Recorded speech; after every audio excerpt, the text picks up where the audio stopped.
What's this? Military-grade optics? Civilian ID expired? Open the whole bag. The young checkpoint guards dumped everything onto the metal table. The woman didn't flinch. She just stood there, silent, until a senior officer passed by. He froze when he saw the patch among the scattered items, then leaned in and whispered, "Stand down. Don't touch anything else. That's Specter Cell." Her name was Anya Petrova, 42 years old, a former Special Forces technician. Now dressed in faded civilian work clothes, a worn canvas jacket, and carrying a dusty olive backpack, she arrived at Falcon Base checkpoint around noon, holding a temporary visitor pass to consult on a classified radar calibration issue. The young gate soldiers, Private Jenkins and Sergeant Miller, checked her ID and immediately became suspicious. "Civilian contractor pass expired 2 weeks ago, ma'am. We need to search everything. Open the bag completely." Anya didn't argue. She unzipped it calmly, no complaints, no attitude. Out came her tools: a compact soldering iron, a digital optic calibrator, a folded military map, and a heavy logbook filled with technical notes. Sergeant Miller noticed the military-grade equipment and grew more suspicious. "Where did you get this gear? You're not cleared for any of this equipment." They began searching more aggressively, ripping through inner compartments and tearing at the lining. From a hidden pocket fell a folded cloth with a patch embroidered in gray thread, a wolf silhouette fading into fog, the Specter Cell insignia. Anya said nothing, just looked straight ahead with the patience of someone who'd been through much worse interrogations. What the guards saw was a suspicious civilian with expired paperwork and military equipment she shouldn't have. What they didn't realize was that they were looking at someone whose name had been erased from official records for reasons they couldn't imagine. The Specter Cell unit had been disbanded after a classified operation went wrong. Officially, all members were listed as killed in action. Unofficially, a few had survived but chose to disappear rather than face the political consequences of a mission that had never happened. Anya was one of those ghosts, living in the space between official existence and complete anonymity. Right then, Colonel Marcus Thorne, the base senior officer, happened to pass by the checkpoint. He was heading to a routine briefing when he caught a glimpse of something that made his blood run cold: the Specter Cell patch lying on the inspection table. He stopped immediately, stepped forward slowly, eyes fixed on the emblem he hadn't seen in over a decade, and whispered to the guards, "Stand down. Do not touch anything else. That's Specter Cell." The guards looked confused, but they knew enough to follow a colonel's direct order. If you've ever seen someone go from invisible to undeniable in an instant. Colonel Thorne immediately pulled Anya aside into the interior checkpoint office, leaving the confused guards outside. Private Jenkins and Sergeant Miller whispered to each other, "Specter Cell?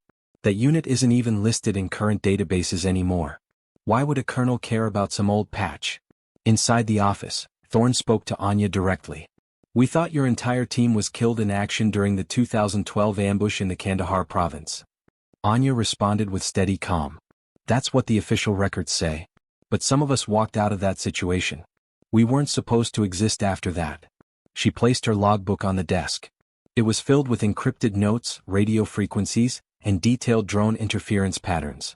Thorne studied a recent entry that made him pause. "This interference signature matches the anomalies we've been chasing for 3 months. How do you know about our classified training operations?" Anya replied matter-of-factly. "Because there's a backdoor signal being broadcast to your training drones. Someone is deliberately interfering with your systems. It's not equipment failure." Thorne leaned back in his chair. "Why didn't you come forward with this information sooner? Why the expired visitor pass and the unofficial approach?" Anya's expression didn't change. "Because the last time I tried to help officially, they erased my name from every database. Specter Cell doesn't exist. I don't exist. But the threats to your operations are very real." The colonel quietly signaled to a tech officer through the window. "I need you to verify this handwriting against any legacy Spectre documentation we have. Look specifically for call sign Echo 9. Meanwhile, Anya remained seated, completely calm as if she'd been through this verification process many times before. 20 minutes later, the tech officer returned with a folder marked Classified Historical. "Sir, the handwriting is a perfect match. This is definitely Echo 9.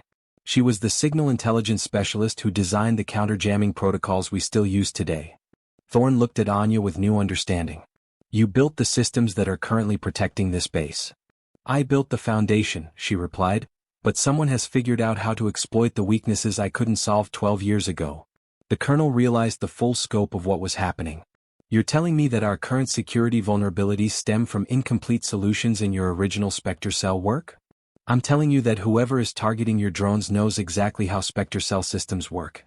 They're using our own techniques against you. Thorne understood the implications immediately. If someone had access to Specter Cell methodologies, it meant either classified information had been compromised or another surviving member of the unit had gone rogue.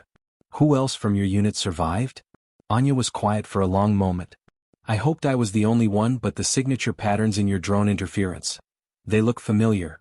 The colonel made a decision that would change everything. What do you need to fix this? 48 hours of access to your drone control systems and a small team of technicians who can follow instructions without asking questions. Done. I understand if you've ever been forced to stay quiet until your knowledge couldn't be ignored anymore. Over the next 2 days, Anya worked with a closed team of 3 trusted technical officers that Colonel Thorne had handpicked. She moved through the base's drone systems like someone who designed them personally because in many ways she had. Lieutenant Graham, one of the younger techs, initially doubted her capabilities. Sir, are we really trusting our entire drone program to someone with an expired visitor pass? But after watching Anya work for 6 hours, his skepticism vanished completely.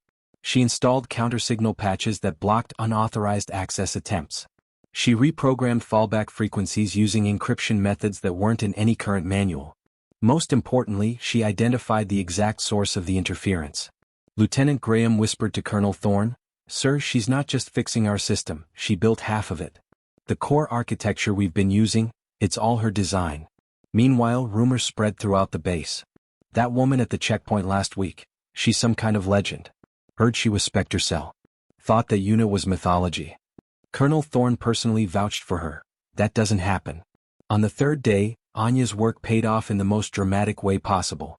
During a routine training mission, 3 drones simultaneously lost GPS signal and began flying erratic patterns that would have resulted in crashes. But Anya's new protocols automatically engaged, maintaining stable flight until manual control could be re-established. Without her intervention, the base would have lost $50 million in equipment and possibly injured personnel on the ground. That evening, Colonel Thorne called a base security briefing with all senior officers present. 3 days ago, we nearly lost multiple aircraft to what we thought was equipment failure.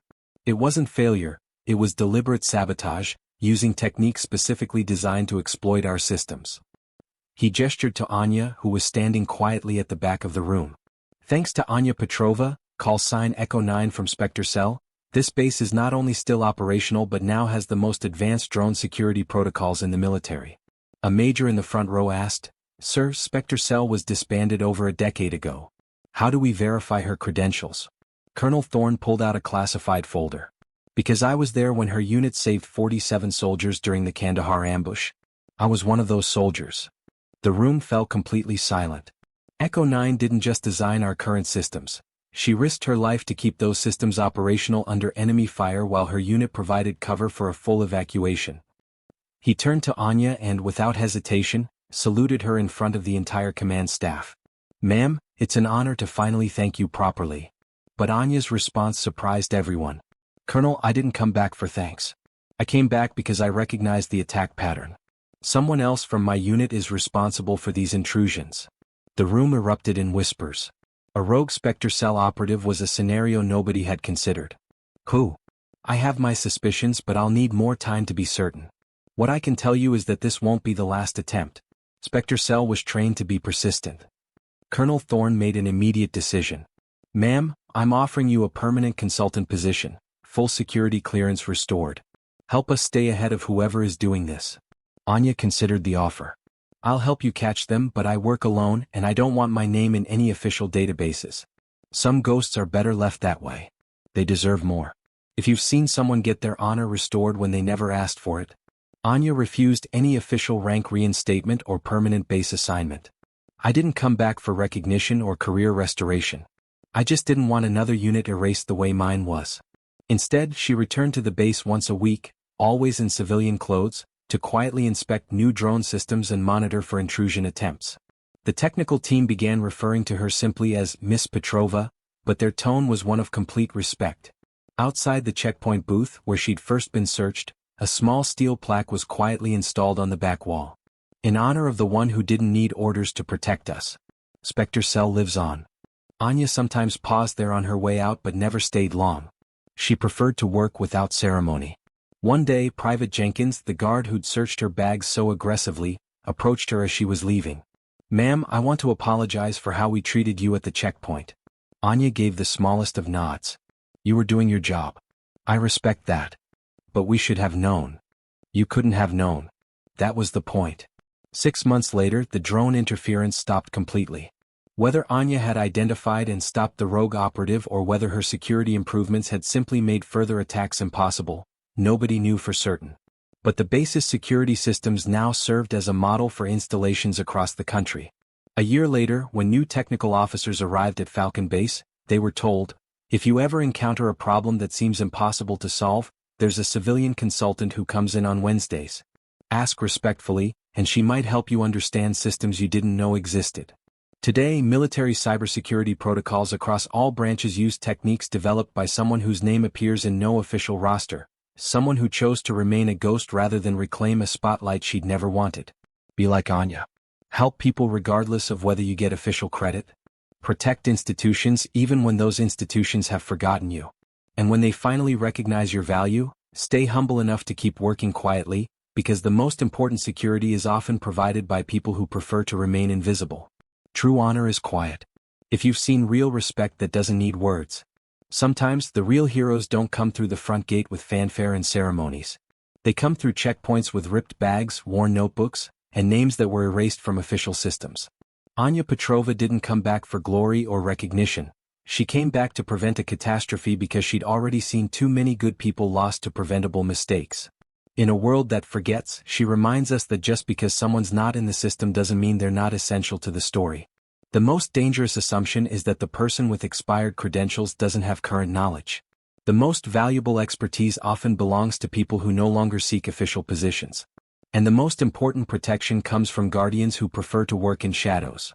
Look beyond the paperwork, respect the people who've walked away from recognition, and remember that the most critical knowledge is often carried by those who've chosen silence over spotlight. We need to protect our legends, especially the ones who'd rather be left alone. She spoke through action. If this story changed how you see quiet protectors,